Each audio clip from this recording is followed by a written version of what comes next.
Welcome to Kenton's videos. Enjoy the video. In this video, I will explain how to make egg sandwich bread. First, let's gather our essential ingredients. You will need 3 cups of all-purpose flour, 2 large eggs, 1 cup of warm milk, and 2 1/4 teaspoons of active dry yeast.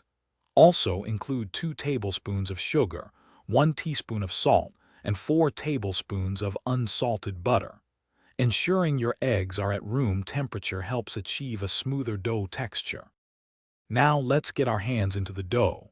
In a large bowl, combine your dry ingredients, then gradually add the wet ones. Mix until a shaggy dough forms, then turn it out onto a lightly floured surface. Knead the dough vigorously for about 10 minutes. You are looking for a smooth, elastic texture that springs back when gently poked. This step is crucial for developing the bread structure. After kneading, it is time for the dough to rest and rise. Place the dough in a lightly oiled bowl, cover it, and let it proof in a warm spot for 1 to 2 hours. It should approximately double in size, showing the yeast is active. Once risen, gently punch down the dough, shape it into a loaf, and place it into a 9 by 5 inch bread pan, ready for its final rise. Finally, the moment we have been waiting for, baking. Preheat your oven to 375 degrees Fahrenheit.